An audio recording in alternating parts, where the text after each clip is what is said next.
welcome to this special ChannelX Leaders interview. Delighted to be joined today by Matt Anderson, Advisory Board Member at Dragonfly AI. And we're going to be talking a bit today about where product, e-commerce and AI all come together. So it should be an interesting chat. But welcome, Matt. How are you? I'm fine, thanks. Thanks for having me, Chris. Looking forward to today's interview. So, Matt, you've been around product and e-commerce for a while now. I know you founded Marketplace AMP, which was acquired by Optimizon, and we'll talk a little bit about that. But now focusing on AI, which I'm really excited to find out more about. But just tell us a little bit about who you are, what your work history's been, and your journey to get to here today. Yeah, my name's Matt Anderson. My last role was Chief Strategy Officer at Optimizon, like you say, and I've been in the world of agency for about 17 years now. I'm a brand builder, marketeer background, and that's where I came from. My last corporate gig, I worked for Dyson, for example, many moons ago. It was almost 20 years ago, without giving my age away. So I've always had a real passion about product, what makes consumers find, love and buy products wherever they may be, and in the back of the day that was through PR and traditional advertising, and that's evolved into digital. Social blew up.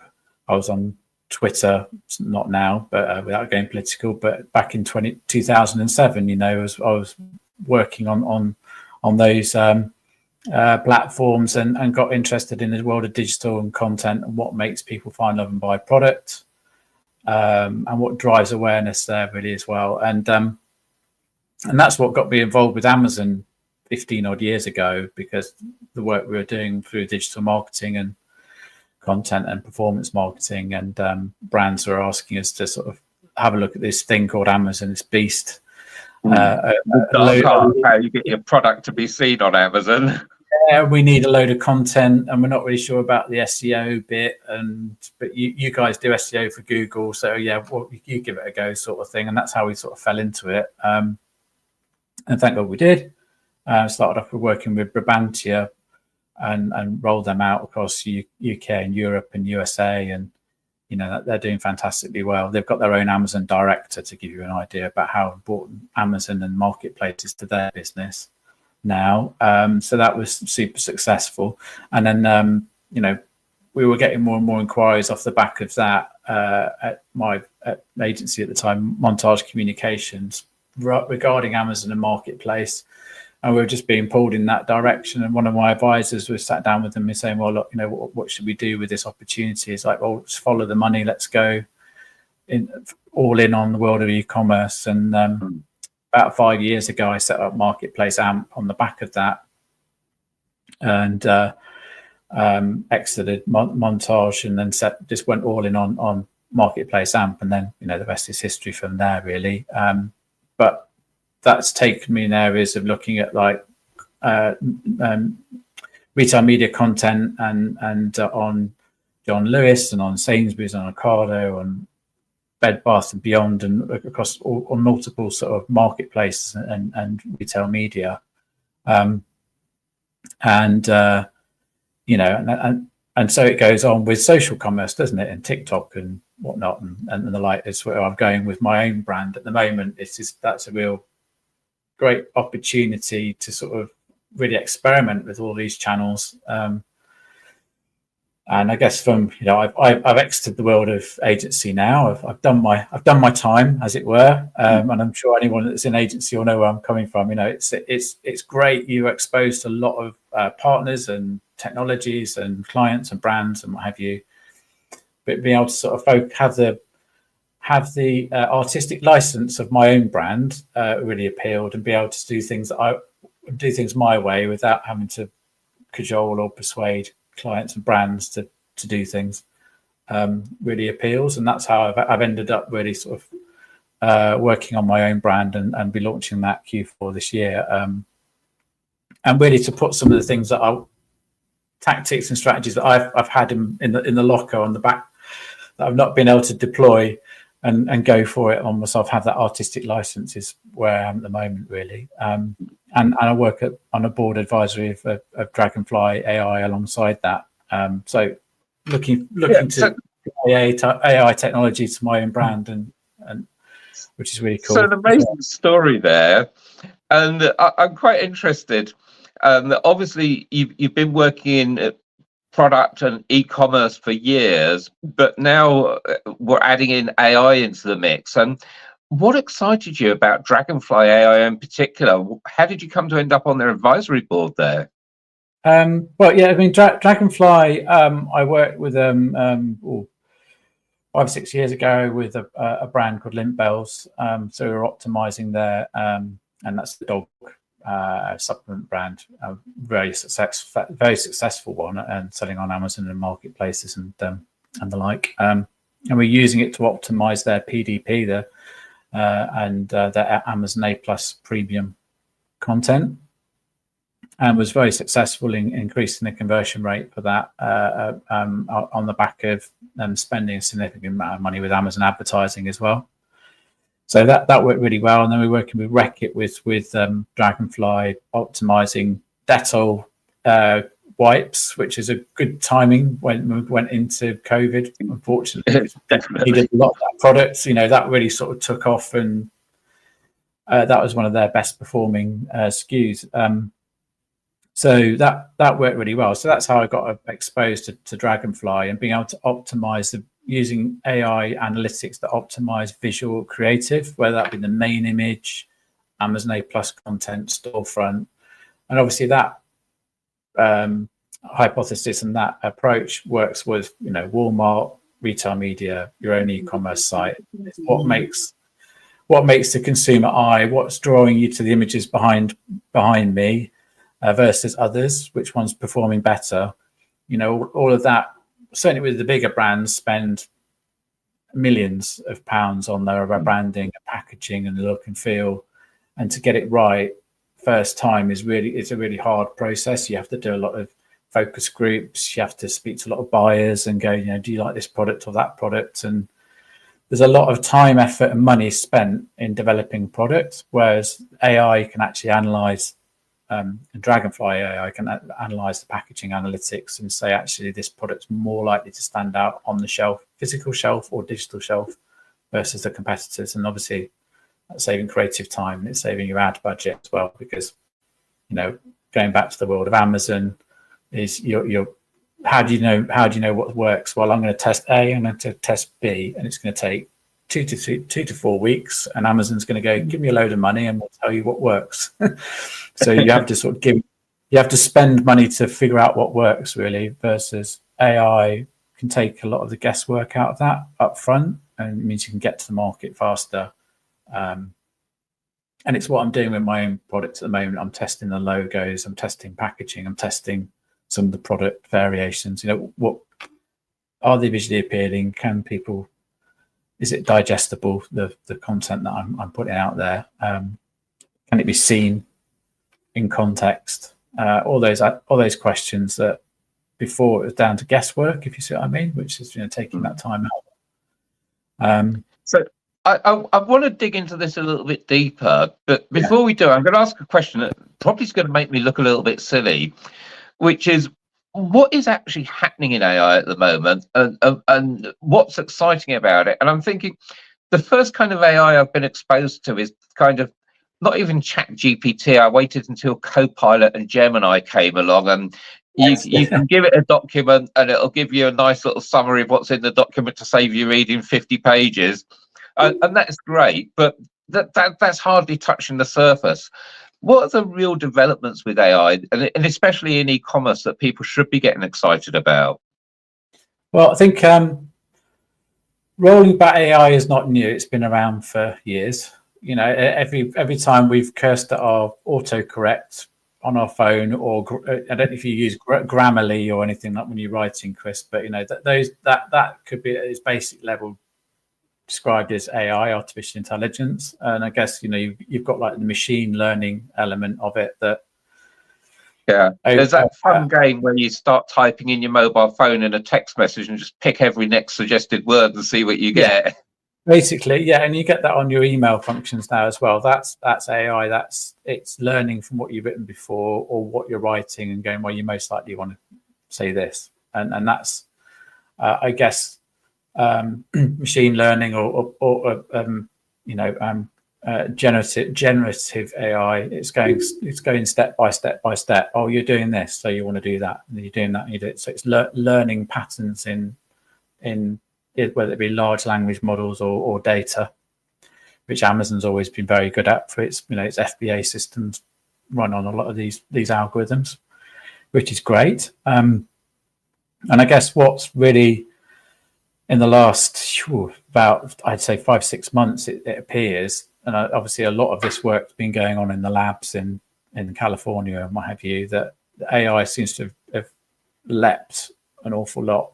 So when you're working in AI, and I'm trying not to go too technical, I'm trying to keep it sort of level for the audience as well, is when you're working in AI, they talk about the concept of prompt engineering and being able to give the right commands to like ChatGPT and going, act like a copywriter, write a LinkedIn post and do this, this, and this, but don't do that, and avoid words like this, that, and the other. Basically, you're writing prompts that are almost like a recipe for a cake. That's the best way to get the results out of these products. And I don't think most people are probably not aware, or probably not, or don't understand the best way to get the best results out of AI. And I think we've all had a go at.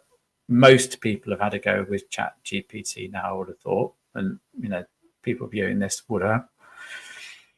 But what I'm hearing, and certainly in the world of agency and brand, is that lots of people going, well, we've had a go with AI, and the copy's rubbish, or I get these really weird, freaky images coming out of it that look like dystopian hell. So, I'm not happy. Oh, it's actually creating more work than we're saving, or we're spending loads of money on subscriptions, and we're not really seeing the return on that. Is where a lot of brands and agencies are at the moment, I think.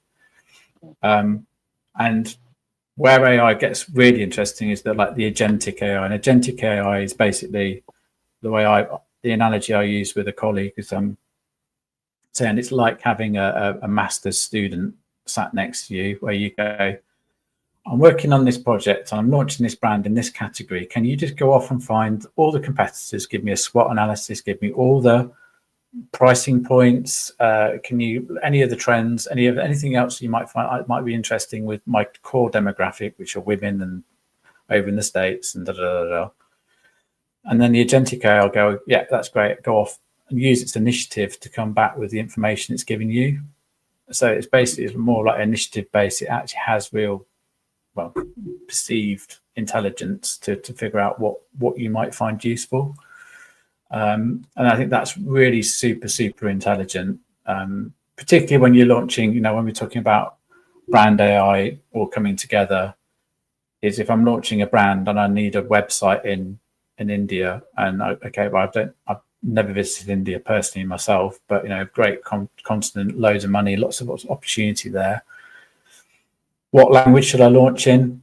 What areas should I target? What are the local interests? All those types of things that an AI could go off in theory, and it's not very far away, and come back with a lot of that information, which previously you'd have to pay focus groups, you'd have to be flying back and forth, you'd have to be doing lots of surveys. There are tons and tons of costs to get to a good outcome from that, whereas AI can do a lot of the heavy lifting around the analysis now, and it's getting better at it and more accurate as well. So I think it's really super exciting where it's going. Some things are great, some things are with AI are an issue around trust and transparency. And data security is what I'm seeing. Like a lot of the bigger brands are quite worried about, we're putting a lot of data into these platforms. Where's it going? Who's seeing it? So it's not a perfect world. Don't get me wrong. I think there's compliance and ethics and all those sort of things. We need a grown-up discussion around it. But super exciting, really is. A very exciting world. So going back to Dragonfly AI, and this is where kind of the product, the e-commerce and the AI all comes together. Yes. You've spoken about launching a new brand or optimizing an ad campaign. What can Dragonfly AI actually do for me in e-commerce? If I'm a e-commerce director or a marketplace manager, or I'm on the board for looking after online. Why should I be excited about Dragonfly AI? What do you actually do? Yeah, so basically, it's works at 89.6% accuracy of the human eye. It's based on a organic algorithm. And developed by some very clever people, which you know, that's not my wheelhouse. I'm the e-commerce expert. So how it works, it's very clever algorithm. Essentially, it's based off a lot of scientific research and around a few fundamentals of like three scores, which if you've got time, I'll work through with you. Is probability of perception is one score which it'll work on. I.e., which image behind me you're going to see first, snap, and it'll give you that. It'll give you that analytics in a heat map. So in real time, on a Google Chrome browser or on a mobile app, I can scan something physically, and it will show me that like a heat map. The darker the area, the more likely I'm going to see it first. And then I guess that's great off the shelf if you're working in advertising or in DSP, demand side platform advertising. You know, which creative are you going to see first? What's going to capture your attention? Because you're very unlikely to click on a DSP ad. I think it's the old adage that you're more likely to pass Navy SEAL training than click on a DSP ad. You know, it's but you know that one that you do that's gold dust. So that's that first element, and then when you're searching on Amazon or Walmart for your widget, you're after your cat tower or wherever it may be.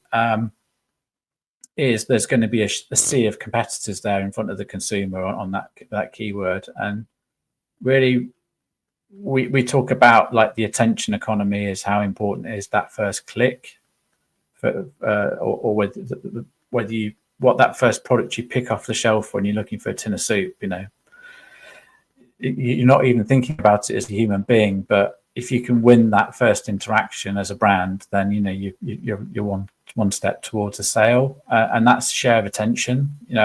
Versus you're looking at that shelf, how much attention is my product, my packaging getting versus all the other competitors? And this is the type of thing that in the past you'd have had A/B testing on Amazon or a focus group looking at product, and now you can do away with all of that, and Dragonfly AI will know the answers you would have got from the A/B testing or the focus group. Yes, basically, yeah. I mean, and there are technologies out there that actually have physical human beings with like cameras on their glasses, and it will track where these people are looking.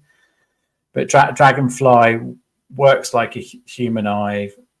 It'll perceive imagery and products like exactly like a human eye, 89%, pretty much thereabouts, and work in real time. And you won't have to pay lots of people in focus groups, which, if you've worked in ad and PR land, which is where I've come from, my family members are, there's a perception around focus groups. There's professional people that go around in focus groups and they'll say certain things, and are you getting a true answer? Anyway, that's another area, but it tends to be very expensive, and it's something that's only open up to like larger brands, enterprise brands that can spend 20, 30, 40k on a focus group. So actually having that in your pocket, and you can go around and do live testing or upload imagery in the studio is super powerful.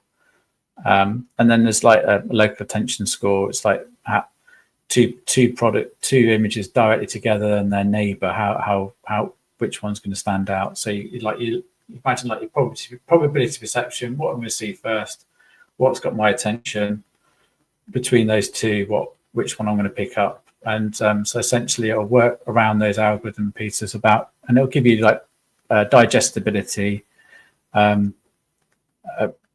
how quickly you can be able to see that product as well. And so there's some real sort of key points around when you're designing packaging. It can give you some really interesting feedback. But it hopes it gets to that right answer, well, the best answer, or one of the best answers. And even if you're just down to the last two, it's saved loads of testing, hasn't it, really? Yeah, and this is really fascinating, because I'm guessing it's one application is actually the product box itself, or what you're going to see on the shelf when you're looking at it in the physical store. And then the other side of it is what happens with e-commerce. Should I be showing the product on a white background first, or a lifestyle picture first? Which one's going to grab my attention most? Yeah, absolutely. And you see, like, one common, that there's like contrast is one thing that really sort of grabs the attention with the human eye. So obviously, again, behind me, you've got like the yellow skateboard thingy on the white background. That pops out because you've got a very bright color versus a white background. It's hard in some markets, if you're selling pillowcases on Amazon, for example, that you've got a white product on a white background. How do you make it stand out? I always admire how they managed to photograph it like that in the first place. Yes, exactly. So you've got to think about how that stands out on the search page is super important. So this is really interesting, and I'm fascinated by what Dragonfly AI are doing. But tell us a little bit about what's your role there on the advisory board, and what are you hoping to achieve? Well, so on the advisory board, basically, I've been brought on. From my background in e-commerce, I was described as an Amazon guru by them, so that's I guess that's a good thing. So yes, I know what you can and can't do, and the opportunities around the Amazon space for the AI software is one thing I'm working on. And then working alongside the advisory board, they've got some big hitters in advertising, DSP, brand background as well, and we're coming together and looking at, clearly, as a piece of software, there's lots they can do. Where's the focus? It's one of the things I'm helping them with, and sort of advising them on their e-commerce application of it as well, which is super interesting. So that's what I'm working on. Fascinating. Now, for those that want to find out more, Matt, how do they get hold of you? Is it LinkedIn, or is there a better way? And how do they get hold of Dragonfly AI if they want to find out more about that particular solution? So yeah, myself is Matt Anderson on LinkedIn, and I post regularly on the subjects we're talking about, basically. So do check that out. I'm available on matt.anderson@dragonfly.co, dragonflyai.co, or the website dragonflyai.co. Just check out. The website's got some really interesting case studies, and you can see how the analytics work. So that's super interesting. Fantastic. Well, Matt, I want to thank you so much for your time today, and I'm sure we're going to be speaking again, because AI itself is moving so fast. But I think Dragonfly AI is kind of a little niche in AI that is perhaps not what most people have considered using AI for before, which is bringing the product e-commerce and AI all into one bucket for intelligence. Yeah. Absolutely fascinating. Absolutely. It's rather than creating content, is analyzing it. It's probably it's one of its key strengths, and I think it's a really exciting space. So I'm looking forward to see where it takes us. Matt, thank you so much. Thank you so much. Speak soon. Bye.